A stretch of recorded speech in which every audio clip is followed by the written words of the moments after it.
el tataranieto del Aguizote, lo mejor de Los Moneros, y ha coordinado Moneros de la Jornada, en el 2014, y Cácaro, de 2016. También es autor de los libros Los Gachos y el Evenflow, 2014, y legendario, La Visión de los Vendidos, 2016. Darío Castillejos es monero y cartonista del periódico oaxaqueño El Imparcial. También ha trabajado para la revista El Chamuco y para las publicaciones internacionales Courier International y Foreign Affairs Latinoamérica. Colabora con agencias como KegelCartoons.com, Cartoon Club, del cual es el actual presidente, y Cartoon Movement. Ha recibido el Premio Nacional de Periodismo en 2012, 2014 y 2015. Formó parte del proyecto Cartooning for Conciliation 2009, organizado por el Foro de Círculos de Padres con el fin de promover la paz entre Palestina e Israel. Y en 2017 publica el libro Impresiones de un mundo desdibujado con Editorial Almadía. Juan Antonio Helguera es egresado de la Escuela Nacional de Pintura, Escultura y Grabado, La Esmeralda. Comenzó a dibujar para el periódico El Día de 1983 a 1985. En ese año lo contrataron en la jornada como caricaturista.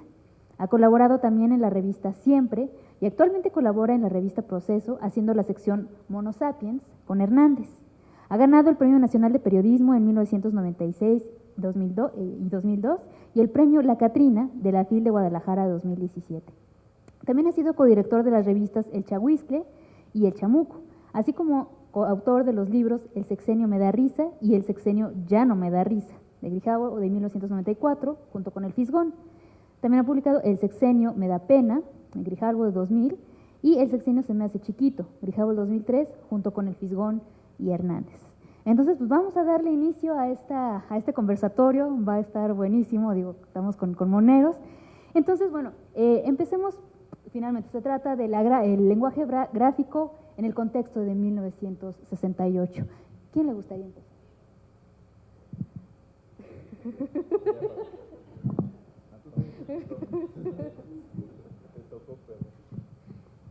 Bueno, este sí está prendido, ¿verdad? Buenas tardes.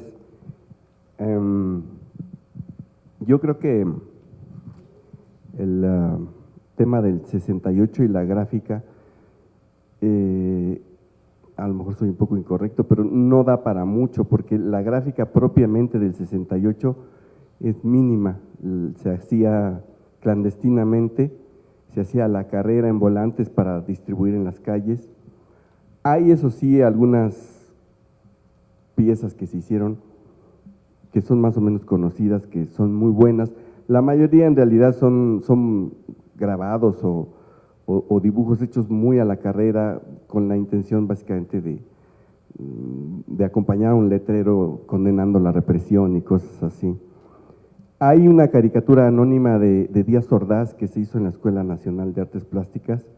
Nunca he sabido quién fue el autor, es la mejor caricatura de Díaz Ordaz que he visto, ese es el dibujo más sobresaliente de la gráfica del 68, pero yo creo que en realidad la gráfica del 68 propiamente empezó después, paradójicamente, es decir, la verdadera gráfica del 68 se hizo años después, porque más allá de estos volantes callejeros impresos clandestinamente en algunas escuelas de la propia universidad y talleres litográficos y así, en la prensa nacional los caricaturistas que tenían algún espacio, pues ni de broma tocaron el tema, a excepción de Abel Quesada, que es muy conocido, que al día siguiente del 2 de octubre publica El espacio de su cartón en negro.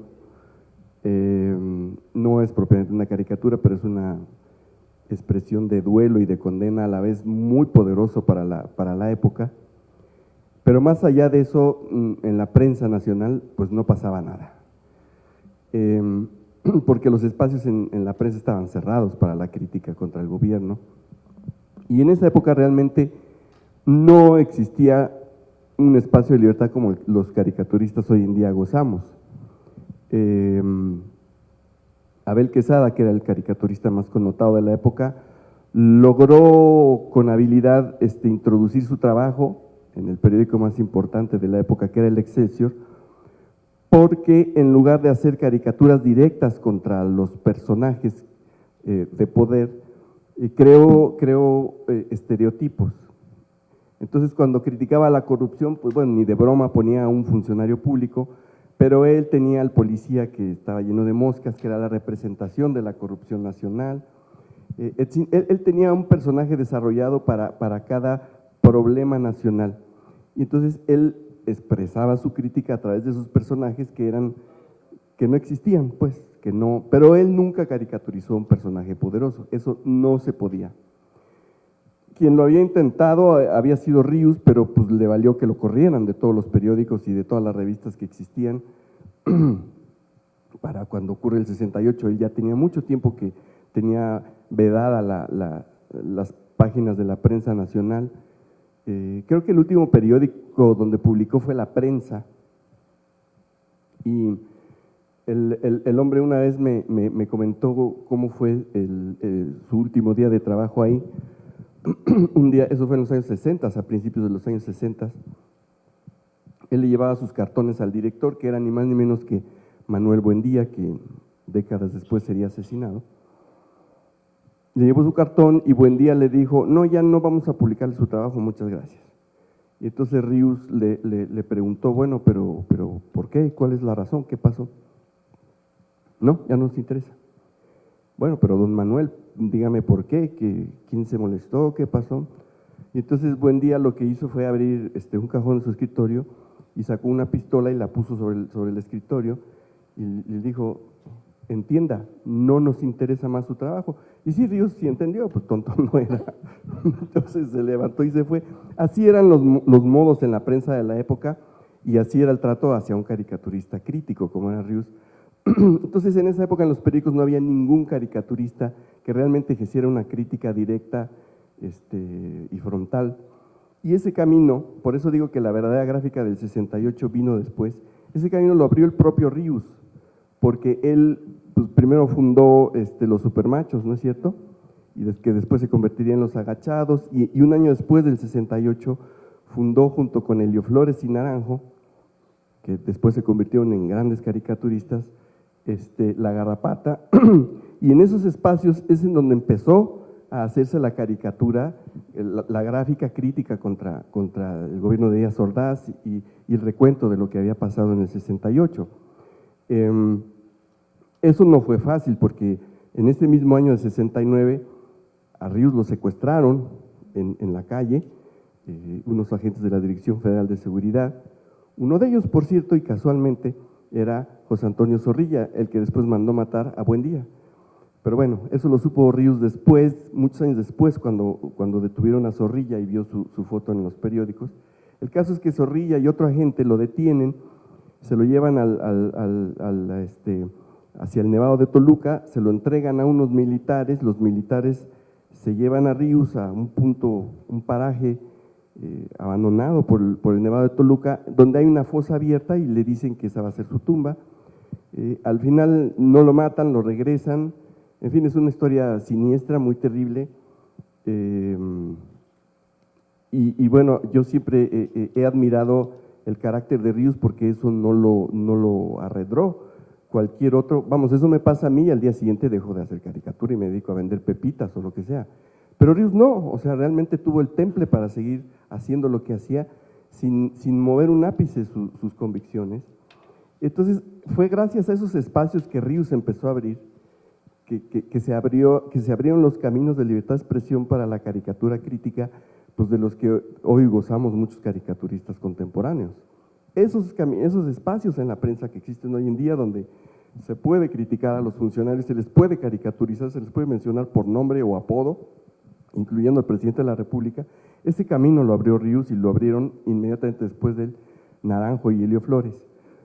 Para mí esa es la gráfica del 68, o es el resultado de la gráfica del 68, porque fueron ellos además los que empezaron a abordar el tema con dificultades, porque por ejemplo, Naranjo hizo un excelente cartón de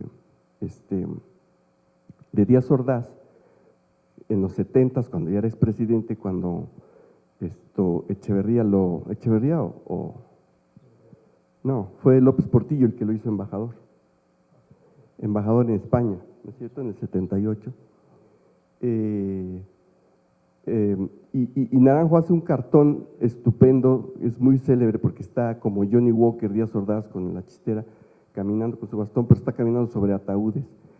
Y Scherer no se lo quiere publicar, y es Scherer, pues, ¿no? Pero todavía hay mucha resistencia a meterse con el tema del 68, a meterse con un expresidente que además va a ser embajador.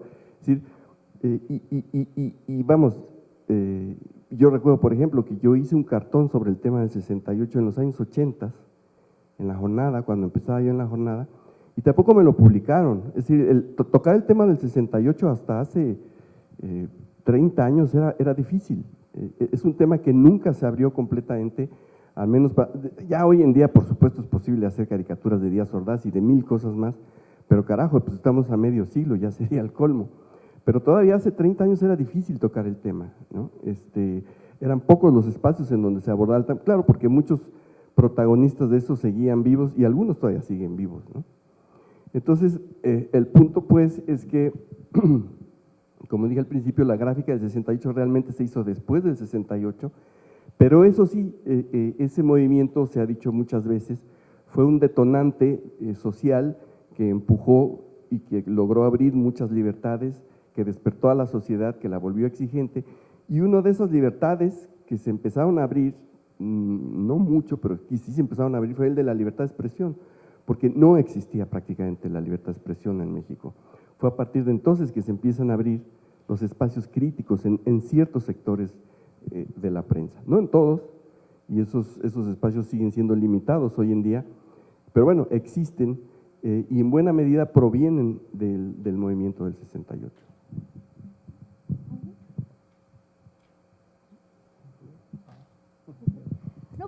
A ver si… es por orden. Aquí primero los viejitos. No. Bueno, ahorita me brincó, y no porque yo sea el sabelotodo, ni porque, sino hoy que estaba recopilando unos materiales que después se proyectarán para ustedes, hoy vi la fecha de ese dibujo al que se refería ahorita Helguera, y no es del 78, es del 73. Seguramente lo quiso publicar Naranjo en Excelsior, porque tampoco existía Proceso todavía. Y sí viene o sea, me brinco ahorita porque tengo fresca ahorita el haberlo escaneado ese dibujo y todo, ¿no? Creo que no fue publicado, de hecho, en su momento, ese cartón, me da la impresión de que fue un cartón, y es un cartón que ahorita lo verán, trabajadísimo, todo, para hacer la metáfora esta de como Johnny Walker sigue tan campante, pues que es acusado de la masacre del 68, ¿no? No sé en dónde andaría, porque en efecto creo que es hasta después que lo mandan a Madrid, o no sé, que no sé por qué ese día, pero bueno, por la fecha sí es un cartón del 73, o sea, así lo tiene fechado. Pero bueno, volviendo y retomando lo que dice Antonio, que estoy totalmente de acuerdo, salvo esta precisión, ¿cómo abordar el asunto del 68 y la gráfica? Yo creo que hay una cuestión como hasta, podríamos decir, filosófica de los tiempos, ¿no? El 68 fue un cambio generacional, además de un cambio político, además de un cambio, y implicaba todo eso, ¿no? Implicaba, a partir del 68 usamos mezclilla, por ejemplo, ¿no? Y ya eso antes no existía, es decir, quien usaba mezclilla eran los obreros, y si uno quería distinguirse o ser de otra clase o no pasar como por obrero, pues no podía usar mezclilla. A partir del 68 eso cambia. Y así hay una serie de comportamientos más flexibles en toda la sociedad en donde empiezan a cambiarse. En la gráfica, en la caricatura, bueno, sí hay el antecedente de Abel Quesada, ese tiene que ver con un antecedente como de los años 50, ¿no? Que desaparece prácticamente los espacios críticos y desaparecen los caricaturistas críticos. Entre otras cosas, hay muy buenos dibujantes en la prensa de los años 50, pero no tienen como una integridad en su trabajo en cuanto a que quieran hacer ellos, exponer sus ideas. Y Abel Quesada, con este estilo diferente, logra eso, rompe eso que no se está dando en los medios. Y curiosamente, Él es un caricaturista que al parecer no le importa tanto que aparezcan sus dibujos o que aparezca una gran habilidad, a pesar de que sí la tenía, sino que está interesado en que se expongan sus ideas. En ese sentido, yo creo que él sí es el papá de todos nosotros, es decir, actualmente nosotros seguimos siendo unos caricaturistas preocupados porque se publique nuestras ideas, nuestro pensamiento, lo que opinamos sobre las cosas, y no solo un dibujo, ¿no? Y creo que eso se debe desde Abel Quesada. Claro, él tenía un tipo de crítica comparado, si lo vamos a ver después, con Ríos, que además Ríos le empieza influenciado por Abel Quesada, y no solo influenciado, en algún momento leí que le encargan que emule el estilo de Abel Quesada. El estilo de Abel Quesada era muy gustado y además era muy polifacético, porque Abel Quesada, digamos, dibujaba tanto en el Excelsior como dibujaba en cine mundial, entonces de repente era un caricaturista que abarcaba muchos espacios, no solo hablaba de política, sino que hablaba de estas cosas triviales y todo, pero que tenía una manera muy elegante de hacerlo, un gusto para hacerlo y un humor excelente, una creatividad que, como ya dijo Tony, pues abarcaba todo eso de crear personajes, ¿no? El policía con moscas, que era la corrupción, la señora de las lomas, que era esta señora con un chongote, Gastón Billetes, que era el nuevo rico, el diputado que se empezaba a enriquecer de la política a manos llenas, ¿no? En fin, creaba todas estas cosas. Ese es el cartón, y sí, la fecha es 73. Entonces, bueno, en ese sentido, es el primer caricaturista que yo diviso que fue, digamos, interesado en exponer su crítica. Era una crítica más mesurada, era quizá alguien que creía en que el PRI tenía remedio, a pesar de que sí lo criticaba, ¿no? Criticaba las organizaciones, de los pocos políticos que se atrevía a dibujar era Fidel Velázquez, por ejemplo. De él sí hay como retratos constantes, más o menos. Y por otra parte, Abel Quesada tenía esta cuestión como de criticar como el mexicano, ¿no? Que puede ser hoy hasta, por ejemplo, ese cartón, el anterior, era un chiste que corría. O sea, yo antes de conocer ese cartón lo escuché muchas veces. No sé si ustedes oyeron muchas veces ese cartón de que a este país le dieron petróleo, oro, todo, ríos, lagos, todo. Ah, pero también le pusieron mexicanos y ahí se echaba a perder. Eso es lo que narraba ese cartón, que se volvió prácticamente un cartón de Vox Populi. Era un tipo de crítica como a más así como el mexicano. Yo creo que era más un crítico como liberal, ¿no? Como desde esta parte como de que a México le estorban sus políticos, le estorba un poco el Estado, o sea, como que caía más en esta visión de Gabriel Said, como de a México le hacen falta empresarios, creadores de empresarios, esta visión muy empresarial. De hecho, Abel Quesada después se volvió un empresario y ganaba mucho billetote, ¿no? Había un comentario de él muy chistoso de Alberto Isaac, porque Alberto Isaac y él llegan a la Ciudad de México al mismo tiempo. Abel Quesada es de Monterrey y Alberto Isaac es de Colima, y uno se vuelve un cineasta, Alberto Isaac se vuelve un buen cineasta y el otro pues se vuelve un caricaturista, los dos caricaturistas, y en un momento dado pues uno hace cine y el otro hace negocios, ¿no? El otro tenía la Permargo, tenía una explotadora de petróleo, y Alberto Isaac dice, yo sí lo invité a que saliera en mis películas, desgraciadamente él nunca me invitó a sus negocios, ¿no? Porque de veras eran así, en un momento Abel Quesada se vuelve así un gran empresario, ¿no? Entonces él era desde esa visión, pues. Ríos llega mucho más desde una visión, aunque llega con el estilo, por ahí ahorita que les pasen los cartones se ve cómo se parece muchísimo el trabajo de Ríos al principio, nada más que ya hablando de temas más ligados, digamos, a lo social y más ligados a una ideología, porque pues él se fue acercando al comunismo, al Partido Comunista, a la ideología comunista, a Cuba, y en efecto, como decía hace rato Tony, lo van corriendo de todos los periódicos.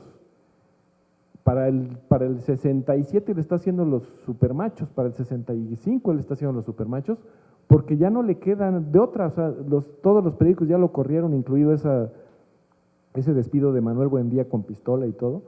Él ya está despedido, ya a veces publica en la revista Política, que era la más abierta, y de aún ahí hay quejas de Ríos de que de que Marcué también no le cambiaba los globitos a sus cartones, o sea, no existía esa libertad para hablar ideológicamente así en los cartones.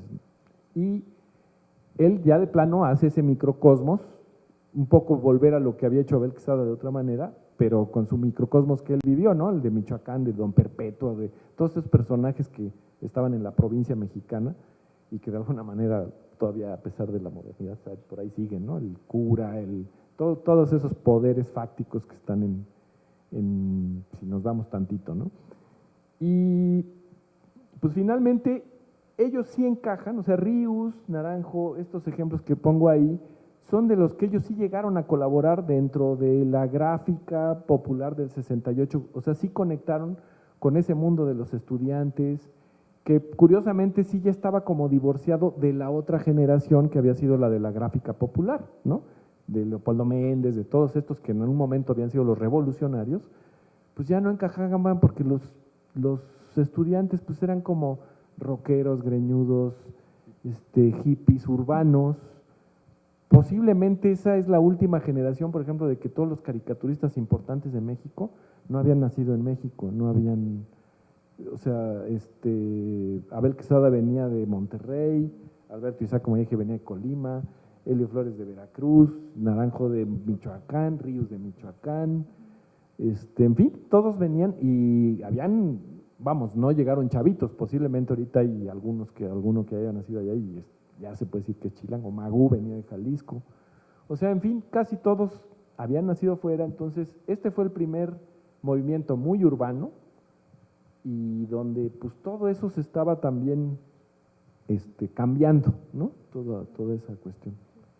Y bueno, por aquí le paro y que siga la visión del joven Darío. Bueno, pues buenas tardes a todos. Realmente, platicando ahorita tras bambalinas, me achacaban aquí estos maestros que a mí ni siquiera me rozó el 68. Es verdad, a mí, bueno, yo nací después, pero creo que hablar de la gráfica del 68 para mí es de vital importancia porque sí creo, yo conecto un antecedente del 68 con la labor que hacemos hoy los caricaturistas. Desde luego se empiezan a abrir brechas nuevas para la libertad de expresión. Yo creo incluso que la crítica verdaderamente al poder, la crítica importante se empieza a hacer en esta gráfica clandestina que iba desde, bueno, desde los textos que rotulaban sobre los perros hasta las pegas y todos los carteles que hacían, muy rústicos, es cierto. Había trabajos que, según leía yo, se hacían rayando a mano sobre las placas de los mimeográficas, ¿no? Entonces, estos son ejemplos, por ejemplo, de lo que había allá, de lo que se trabajaba, aunque la técnica quizá no era totalmente depurada. En algunos casos sí, por ejemplo, hay un grabado por allá de Messiac, este es de, ay, ¿cómo se llama? Bueno, ¿no? Martínez, Jesús Martínez, fíjate, yo me lo… también, este es de Jesús Martínez, este es del grupo de Francisco Becerril, que es interesante que Becerril es el que hace la caricatura esta, donde pone el perfil de Díaz Ordaz y el gorila. Lo interesante es que el gorila, según voz de Arnulfo Aquino, uno de los que estuvieron más activos en estas cuestiones gráficas, el gorila, la comparación del policía con el gorila la empieza a hacer Ríos. Entonces es el primero que caricaturiza a los policías como gorilas, no sé si el primero en la historia de México, pero identificable en la gráfica del 68 es Ríos, y a partir de esto Francisco Becerril y los que hacían gráfica en esos momentos toman esta figura y empiezan a hacer algo que tiene que ver mucho con la caricatura, ¿no? Desde la clandestinidad empiezan a hacer esta crítica feroz que, decía yo, técnicamente quizá no es muy rica, pero que hoy se considera curiosamente, irónicamente, arte. Se buscan estos grabados y todo esto como arte de primer nivel, ¿no? Estas son manifestaciones y de aquí empieza a conectar esta gráfica con la caricatura. Ya más adelante tengo algunas imágenes por ahí donde podemos ver, bueno, esa se brincó mucho aquí, no sé por qué apareció ese cuate ahí, siempre quiere aparecer en todo y sale a cuadro y se está desmoronando ya. Este tiene que ver con las últimas que puse ahí, creo que están numeradas por ahí, enumeradas, pero bueno, a ver si le damos para adelante. Ahí está.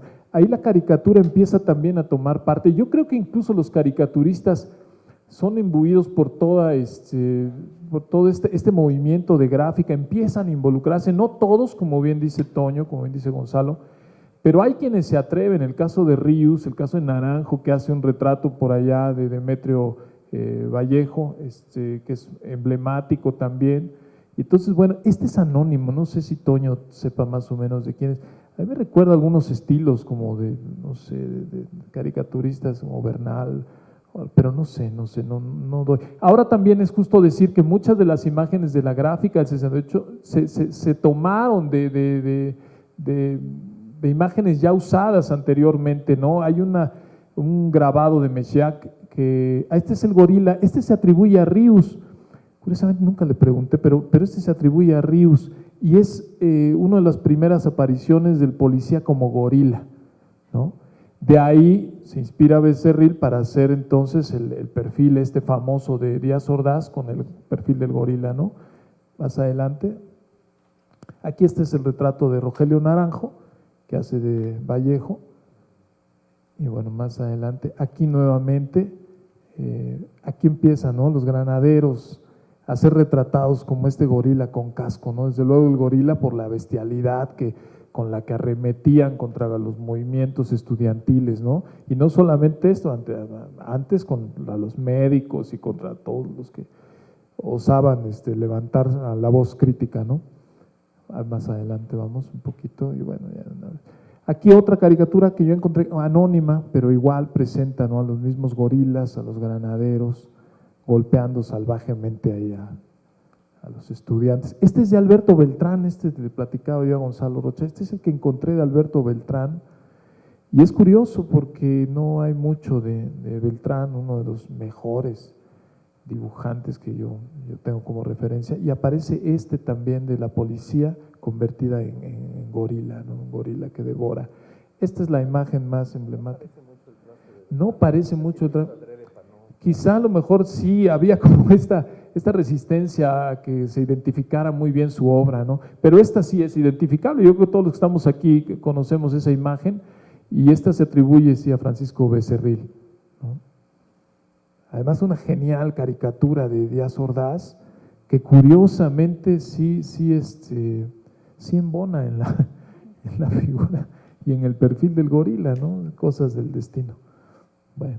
Este es un cartón de Ríos, y Ríos empieza a publicar, creo que se publica en Cuarto Poder, no estoy seguro, pero es el programa de un tapado, ¿no? Entonces, este cartón también es muy identificable, ¿no? Más adelante podremos ver aquí otro de Ríos también, ¿no? Dice, piensa, oh patria querida, que el cielo un soldado en cada hijo te dio, ¿no? Y la bota militar aplastante sobre un estudiante allí, ¿no?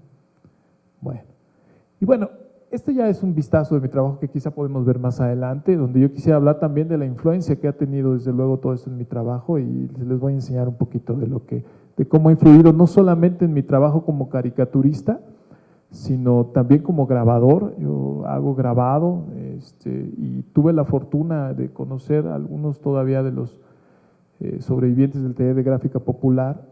Entonces, bueno, la caricatura que yo hago tiene mucho que ver, yo la conecto directamente con la influencia de esta gráfica que se hacía en el 68, ¿no? Trato de darle ese toque quizá de grabado. Ya desde luego yo estoy de este lado de la barrera, ¿no? Ya en el respirador muy cómodo, ya no con esa necesidad de que sea inmediato el cartón, ¿no? Aquí veo otro dibujo que habla aquí del mexicano que crió cuervos y le sacaron los ojos, ¿no? Pero toda la influencia, la justicia que tiene puerta trasera, y bueno, pues ya una vez les vamos echando un vistazo, a ver, un levantón, de esto que ya los chavos sí ya entienden muy bien, ¿no? Este clima, esta violencia que cada vez se normaliza terriblemente más y más, ¿no? La violencia contra la prensa, es más de 130 periodistas asesinados del 2000 a la fecha es una cifra espantosa, ¿no? Una pregunta a ti porque vienes de Oaxaca. ¿No tuviste una participación así cuando fue el 2006, toda la cuestión que sucedió en Oaxaca, que de alguna manera llegué a ver en Oaxaca que se reprodujo esta cuestión como en el 68, ¿no? Llegué a ver exténsiles, que se volvió, digamos, callejero, cosas de artistas que tenían otros espacios, ¿no? Como puede ser tú, o como, no sé, llegué a ver por ejemplo, cuando mataron a este periodista estadounidense, a Brad Will, llegué a ver grafitis como hechos con un extensil. No sé quién lo había hecho, pero sí era alguien que no era nada más un estudiante o no era alguien así, ¿no? Entonces, sí, yo tuve oportunidad de sacar cartones, ya desde luego, como les digo, es mucho más fácil ahora con la brecha abierta, que lo que le sucedió a Ríos, que comentaba Toño, fue terrible, ¿no? Simulacro de fusilamiento. Ríos, curiosamente, no sé si lo sabían, pero celebraba 2 cumpleaños, celebraba el día que lo liberan como un cumpleaños, él decía que ese pesaba más todavía que el día que verdaderamente nació, y entonces lo celebraba Ríos. A mí me tocó hacer dibujos en el 2006, todavía no estaba yo muy involucrado en la gráfica, de haberlo estado me hubiera encantado hacer grafitis. Hubo por allá uno muy emblemático de la Virgen de las Barricadas, no sé si te acuerdas, Gonzalo, y ese se ha publicado por todos lados también. Una gráfica excelente, de ahí precisamente hay un grupo que empiezan a trabajar con Azaro. Azaro es la firma que empieza a sonar en Oaxaca después de 2006, y después esto pasa también a un taller de gráfica que es el Espacio Zapata, que hicieron mucha gráfica para el 2006, y hoy, curiosamente, a raíz del 2006 hay un boom de gráfica en Oaxaca, hay más de 80 talleres abiertos en el centro histórico de Oaxaca, lo cual a mí me tiene fascinado, porque entonces yo tengo para hacer gráfica ahora sí, para cualquier ocasión, ¿no? claro. Entonces ahí están, bueno, ese es el terror, ¿no? La pesadilla de todos, el gasolinazo, ¿no? Entonces, ese tipo de crítica que sin palabras, a diferencia de los carteles que veíamos que tenían que incluir el texto también para que la gente lo entendiera, ya nosotros más elaborados ya en el respirador, ya hacemos ese tipo de arte conceptual, ¿no? Me gusta mucho trabajar la imagen sin palabras para que la gente tenga su interpretación. Esto a veces causa problemas también, porque a veces la gente me dice, ¿por qué trataste de decir esto? Y no, apenas saqué ayer un cartón, por ejemplo, que le entregan a López Obrador los 2 camiones. Por cierto, Toño sacó un cartón estupendo también de un camión con doble remolque, y cada remolque son los periodos, los sexenios de Calderón y de Peña Nieto, ¿no? Este cartón, por ejemplo, híjole, este cartón se llama Juego de Niños, ¿no? Entonces es un cura pederasta ahí que su sueño es estar así, ¿no? Que le lluevan niños. Y entonces fue, por ejemplo, muy criticado en Twitter. De repente había gente que se moría de la risa, pero había gente que me decía, te estás metiendo con Dios y te va a salir un hijo chueco. Y entonces, bueno, pues son los riesgos ahora. Ya el campo que nos toca pelear es el terreno virtual, no el terreno de las redes, y bueno, ahí nos enfrentamos todos. Este fue el calcetín gate, ¿no?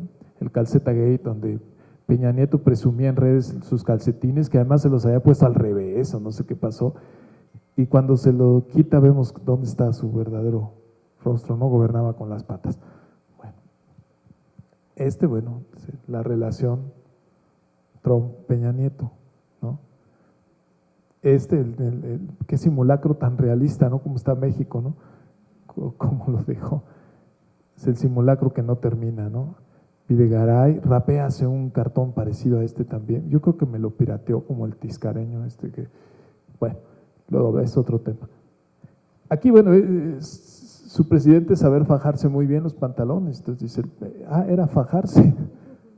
Ya se los había bajado, ¿no? Bueno, la libertad, fue relativo a la promesa que hizo Obama de cerrar Guantánamo, pero pues no, hay un modo de gobernar, ¿no?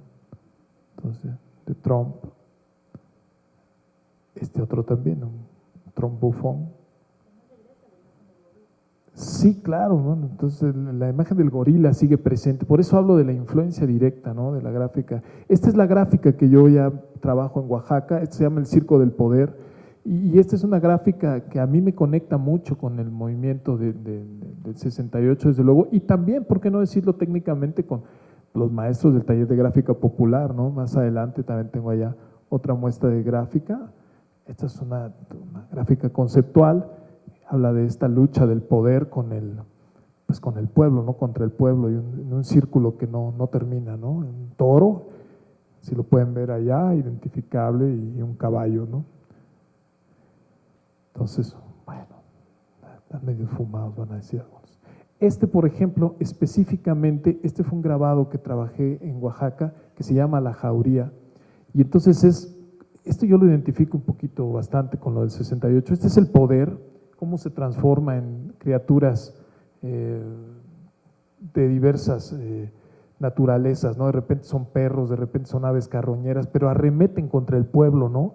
Indefenso, esquelético allá, y esto lo trabajé cuando Rius estuvo en Oaxaca, y él me decía, bueno, esas calaveras sí están muy bien el pueblo, pero le hace falta ya un zarape a una de ellas para que verdaderamente sea un mexicano, ¿no? Y entonces me dijo, ponle un zarape, y entonces una de las calaveras allá aparece con un zarape, ¿no? Entonces, bueno. ¿Y esta es técnica qué? Este es un linóleo, este es un metal, es un grabado en metal, y también conectado desde luego, este se llama La Ceguera.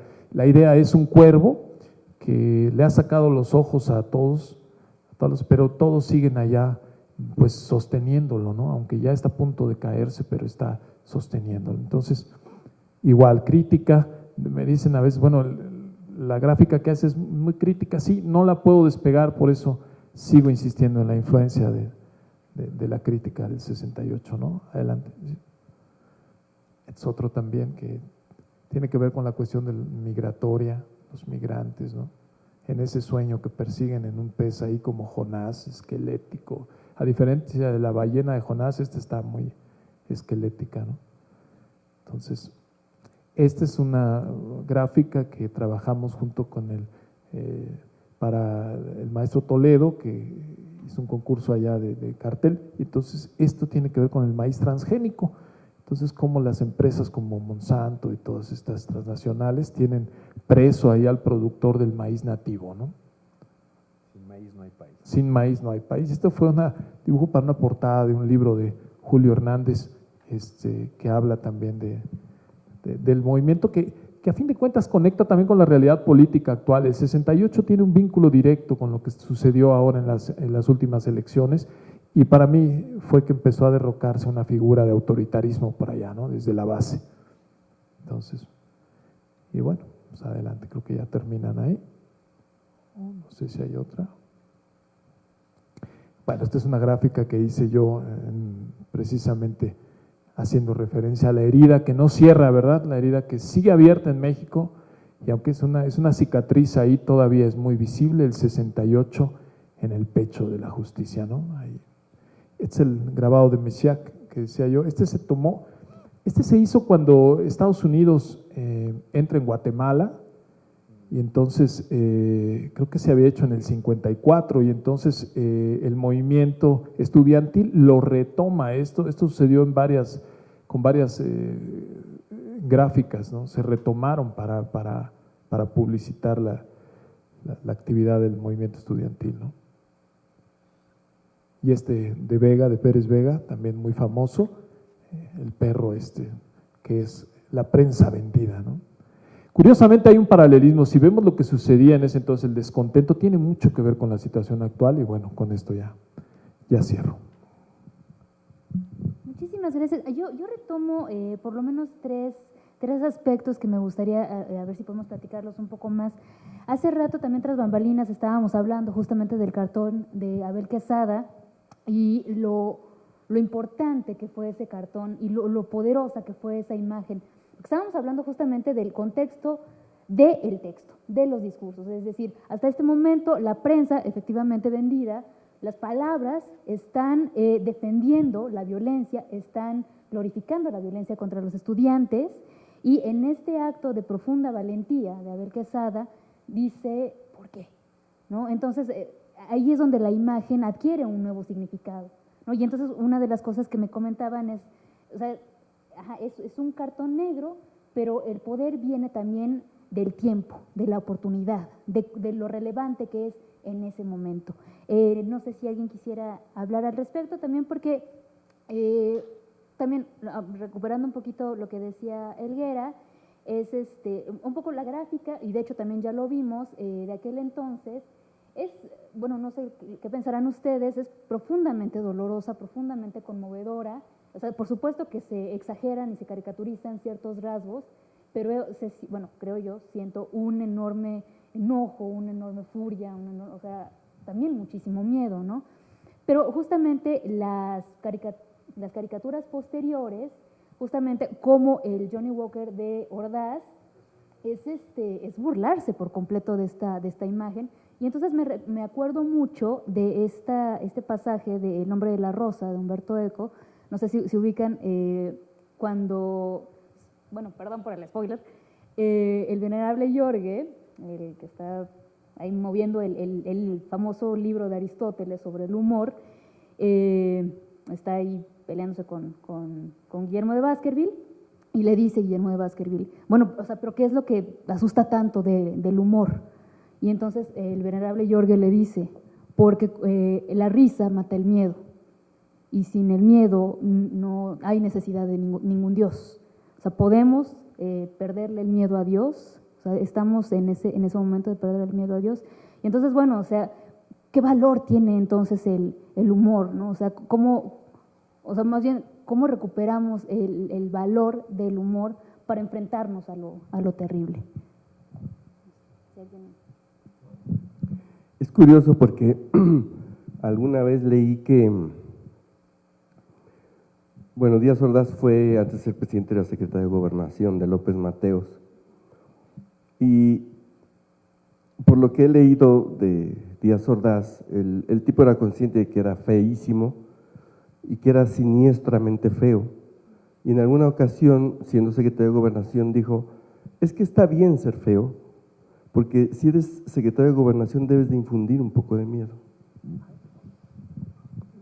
Eso lo dijo el propio Díaz Ordaz, y viene muy a cuento con lo que acabas de decir.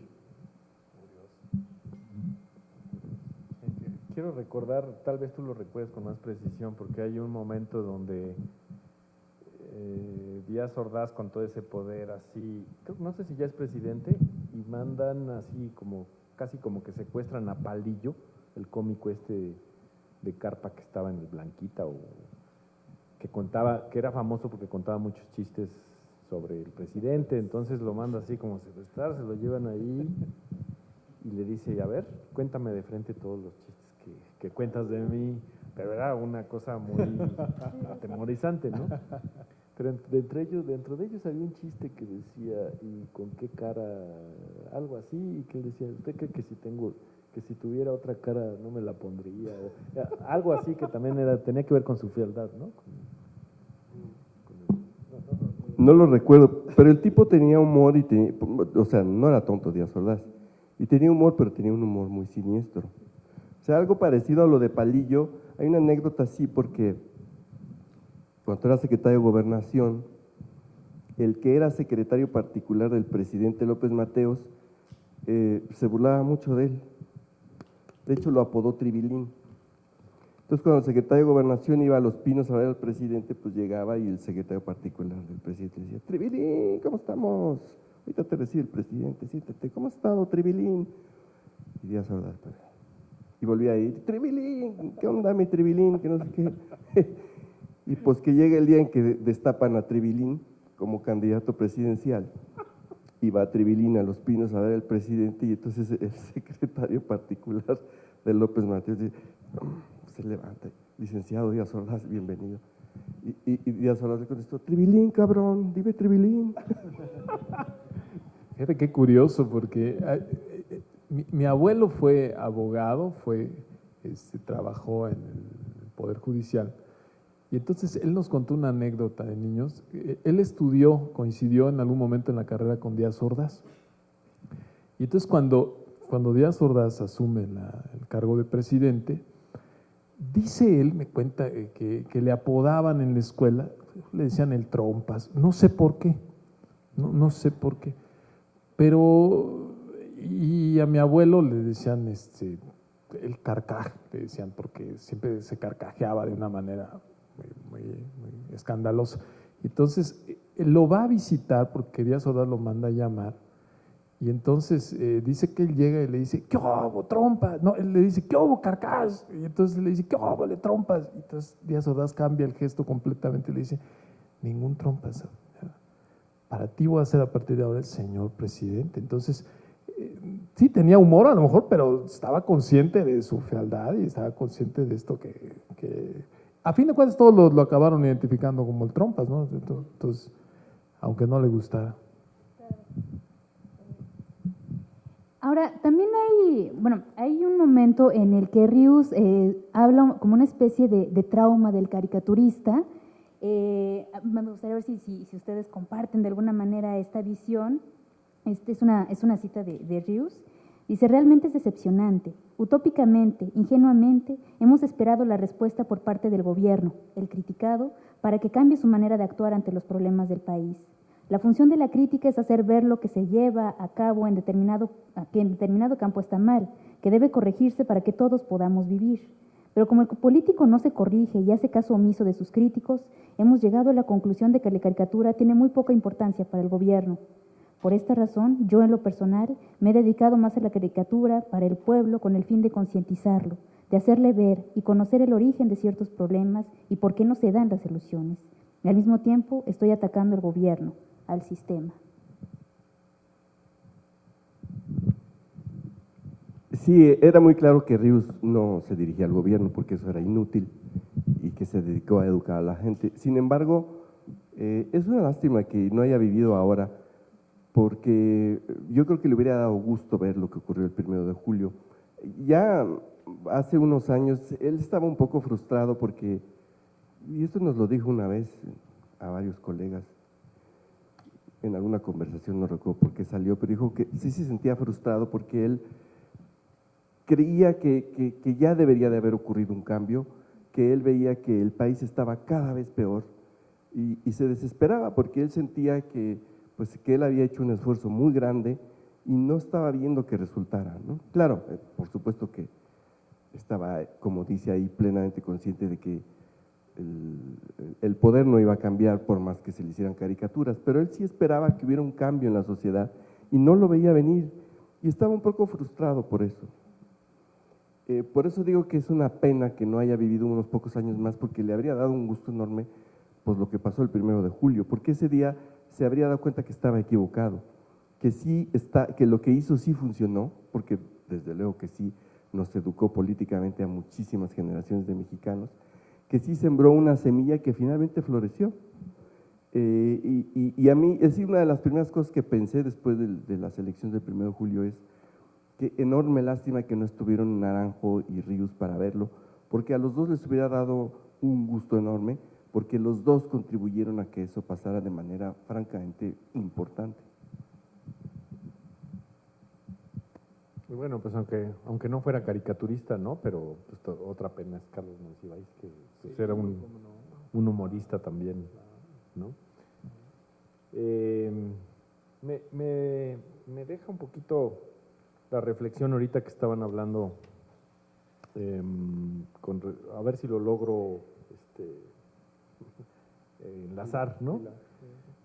Porque por un lado, en estas revisiones del 68 he leído mucho hasta dónde fue esta cuestión el sistema y hasta dónde es la personalidad de un tipo feo, osco, etcétera, como era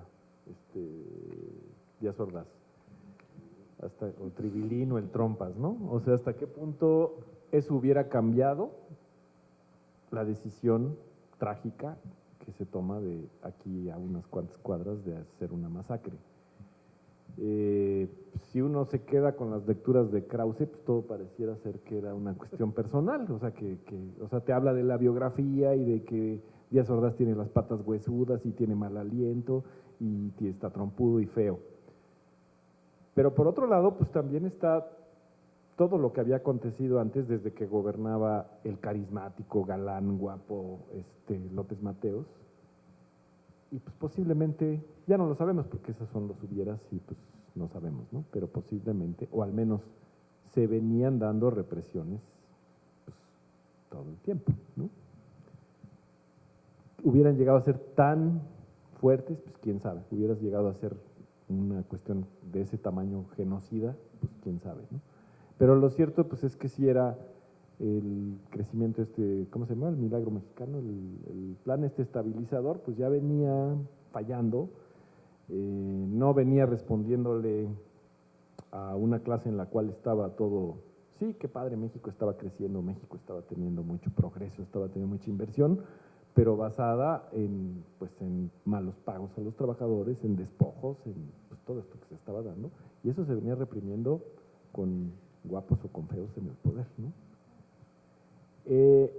Y bueno, la otra reflexión es siempre esto que como caricaturista a mí ahora me cuesta un poco de trabajo porque no es que uno opte por lo políticamente correcto, es una relación difícil como caricaturista, ¿no? Porque hasta qué punto te vas a contener de hacer ese humor o hasta qué punto ese humor es reproducir un comportamiento sarcástico en mala onda. O sea, lo importante no es burlarnos de Díaz Ordaz porque era feo, trompudo o todo eso, sino pues, por todo lo que venía defendiendo.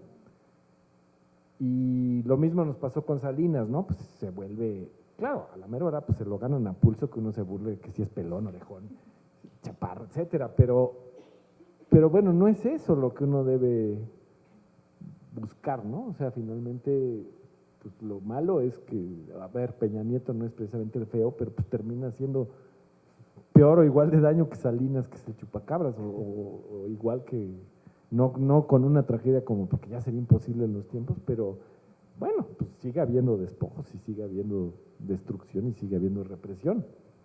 Y ya para culminar, pues tan está presente el 68 en todo lo que estamos viviendo que, por ejemplo, toda esta cuestión que marca este sexenio, que es los 43 desaparecidos de Ayotzinapa, pues estaban tomando camiones ese día para venir el 2 de octubre a manifestarse para decir 2 de octubre no se olvida.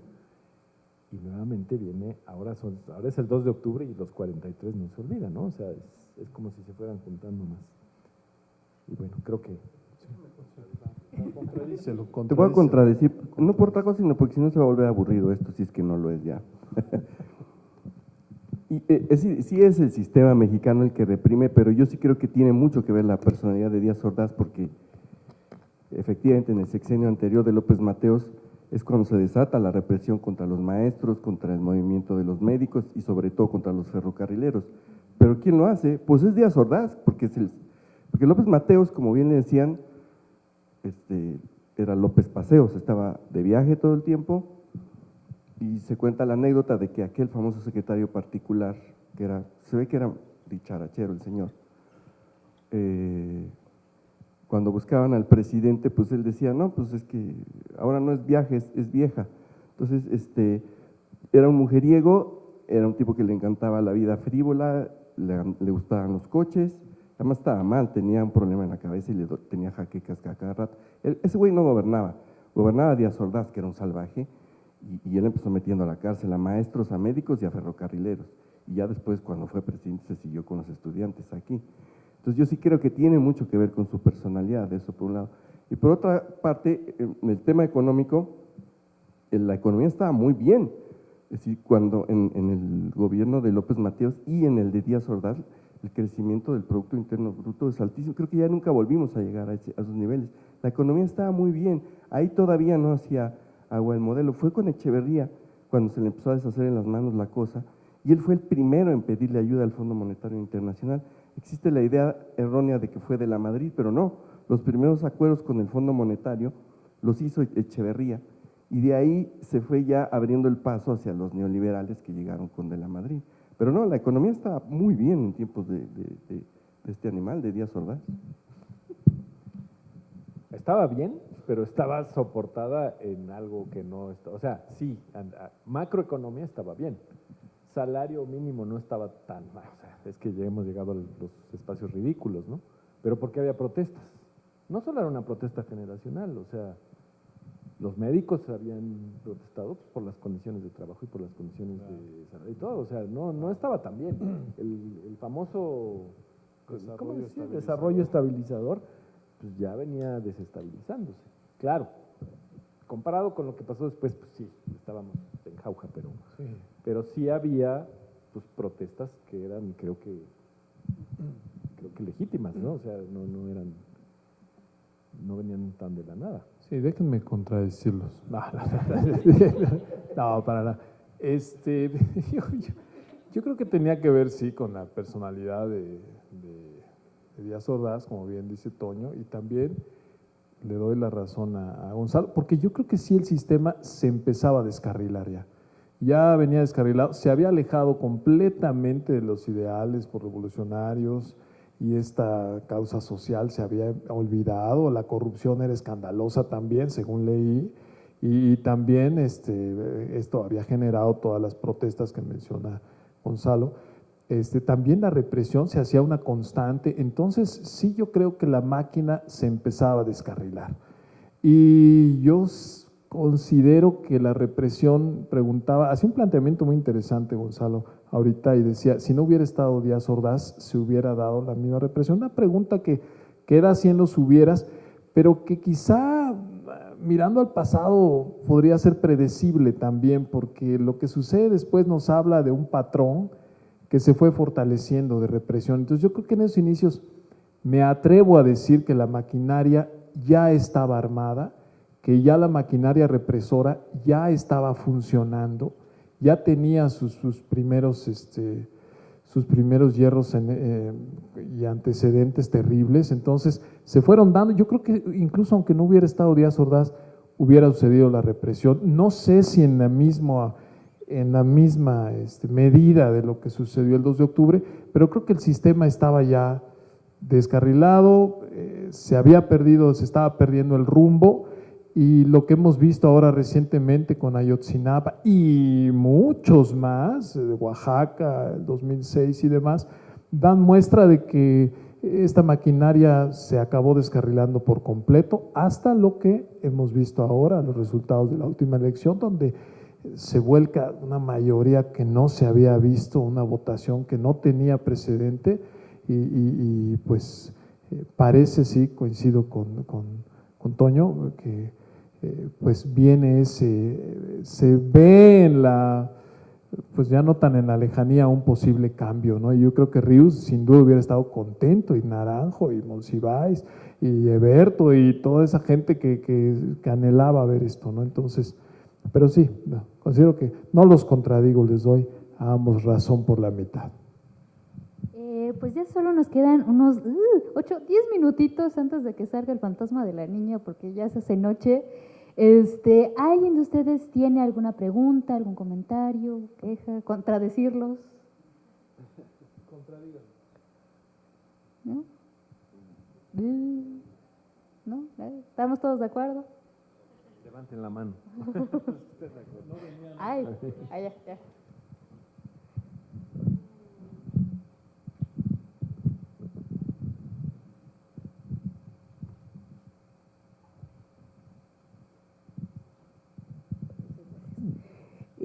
Sí, un poco contradiciendo, pero miren, yo soy de la generación del 68, yo vivía enfrente, en Justo Sierra, enfrente de la Prepa 1, cuando el 68. Yo tenía 6 años y me toca el bazucazo y escóndanse niños, y en mi edificio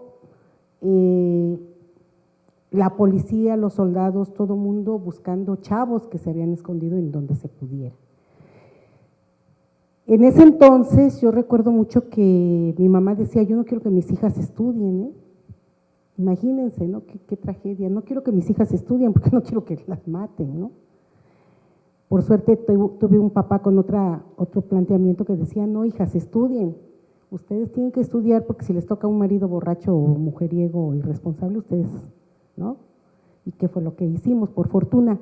Pero miren, esto de que si estábamos o no con estos gobiernos, sí, bueno, finalmente tanto Díaz Ordaz, Echeverría y demás, bueno, son parte de este sistema, ¿no? que actualmente todavía tenemos y vivimos. esa es la situación. Pero también, déjenme decirles, nosotros, por ejemplo, cuando entramos yo personalmente a la prepa, logro entrar porque Echeverría hizo el sistema de la UNAM, ¿no? Bueno, permite, ¿no? El sistema hacer las prepas, más CCHs, etcétera, una serie de escuelas que nosotros, para mí en ese momento, yo decía, qué bueno, ¿no? O sea, no sé qué onda con el 68 bien, pero nos permitieron entrar a un gran número de chavos a la UNAM, a conocer cultura y estos espacios que ahora se han abierto, ¿no? Entonces sí había una contradicción porque sí es cierto, había grupos que querían pues democratizar y demás, ¿no? Pero también había gente, la gente del pueblo, y yo recuerdo perfecto que los vecinos decían, aguas, ahí vienen los estudiantes, ¿no? Y todos, era un pánico de verdad, ¿no? Porque eran los estudiantes, claro, era lo que manejaba la prensa, pero era un pánico. Entonces, ¿cómo decirle a esa gente, ¿no? ¿Cómo plantear, pues espérate, los estudiantes no son los que hacen todo esto, ¿no? Es la policía y eso que estábamos, les digo, enfrente, en la prepa 1. Sin embargo, la verdad es que, por lo menos les digo, mi vivencia es que la gente común y corriente no apoyaba el movimiento como tal, ¿no? O sea, no estaban de acuerdo, por supuesto, en el trato al estudiante, pero no se daba un apoyo porque, les digo, creo yo que se abrieron escuelas, el poder adquisitivo era no de lo mejor, pero los chavos de las vecindades pudimos ir a las escuelas, ¿no? Y teníamos un padre nada más que trabajaba en casa y éramos 5, 6 o 10 o 13, ¿no? Esas eran las familias de aquí, del centro histórico. Entonces, sí nos permitieron a nosotros, la verdad, este tipo de políticas también, o sea, entrar, ¿no? Y conocer también otra cuestión. Entonces, yo creo que una cuestión que, por lo que, al menos desde mi punto de vista, no le pega mucho al pueblo de esto del 68 y no hubo ese apoyo como ahora lo veo también con lo de Ayotzinapa, por ejemplo, mucha gente se le fue a Peña duro, ¿no? Porque sí se vio la represión terrible. Y en ese entonces sí la gente decía sí, pero le echaban la culpa, claro, los medios de comunicación tenían mucho que ver, ¿no? A los chavos. Y entonces decían, bueno, pues entonces que no estudien los chavos, ¿no? Nada más, gracias. Gracias. Pues sí, yo creo que, bueno, en efecto había esa cuestión de una apertura política y de una apertura generacional, ¿no? Que yo creo que sí, esa catarsis del 68 dio pie, ¿no? O sea, como tú dices, o sea, a partir de ahí, por ejemplo, la UNAM empezó a tener una, pues vamos a decirlo así, una cultura marxista que obviamente con Díaz Ordaz no se había tenido, ¿no? Y después de eso, pues en economía se estudiaba más marxismo que a todos los otros autores, ¿no? Y filosofía y letras, o sea, cambió radicalmente en ese sentido, y el propio Echeverría, que pues está metido en este proceso represivo, que hoy salen investigaciones que además Díaz Ordaz y Echeverría trabajaban hasta para la CIA, o sea, todo es muy revuelto, todo lo que sucedía ahí, y por otro lado, pues habría estas escuelas como la UAM, ¿no? Que esas corresponden al periodo de Echeverría, donde está abriendo la oportunidad de que otras gentes urbanas tengan una escuela pública, ¿no? Entonces sí es un momento así. Hay una cosa que a mí me crea mucha curiosidad que sucede, que digamos que es un crisol, ¿no? El boom latinoamericano, que tiene dos exponentes pues antípodas, por ejemplo, Gabriel García Márquez, que hasta sus últimos momentos apoyó a Fidel Castro y apoyó la revolución cubana de Fidel Castro, ¿no? Y por otro lado, el peruano Vargas Llosa, que pues, siempre ha estado como en la parte de derecha, ¿no? Y curiosamente, los dos coinciden, o sea, Gabriel García Márquez escribe 100 años de soledad en México, y vive en México, y no se regresa a Colombia, y siempre tiene este pie en México, y cuando algún día le preguntan, porque aquí él no se metía en problemas de hablar mal del gobierno ni nada, aunque pudiera no estar de acuerdo, manejaba muy bien su relación de Quibacúa, que se quedaba en México, etcétera, y decía, es que México tiene gobernabilidad, con todas estas contradicciones, ¿no? Y por otro lado, Vargas Llosa, cuando viene a ese coloquio que le invita Octavio Paz y que pues, Octavio Paz termina enojado porque dice, México es la dictadura perfecta, porque no es la dictadura que padecimos en Latinoamérica, sino es una dictadura que no se nota que es dictadura, salvo en estos momentos como el 68, en donde sí dio un golpe dictatorial, un golpe de bota militar, ¿no? Pero sí, es como una cuestión así. Eso que usted dice es muy importante porque eso en realidad no tiene que ver con el carácter de los presidentes. Ese sí es el sistema político de aquella época, es el estado de bienestar, es el proyecto que venía de la Revolución Mexicana, la economía mixta y todo eso. Eso es lo que nos quitaron los neoliberales. Es decir, porque como usted dice, en esa época las familias tenían más hijos y sí los podían sostener y sí había acceso a la educación y había una serie de cosas que nos fueron quitando desde que llegó de la Madrid hasta este último, Peña Nieto, que nos han ido quitando durante 30 y tantos años, y eso que usted marca es exactamente la diferencia entre el estado de bienestar y la ruina neoliberal en la que nos metieron. Y eso sí es independiente del carácter autoritario de los presidentes, ese sí era un proyecto político de largo plazo, pues que venía desde 1910. Bueno, finalmente se nos acabó el tiempo. Muchísimas gracias a todos por quedarse con nosotros. Por supuesto, muchísimas gracias a nuestros conversadores. Yo creo que todos nos quedamos con muchísimas cosas. No olviden que todavía siguen las actividades del coloquio. El próximo miércoles también tendremos un bloque de una vista europea del 68. Tendremos 2 representantes de París, uno de Praga. Entonces no se lo pierdan. Todavía vamos a seguir adelante. Y pues muchísimas gracias y muy buenas noches.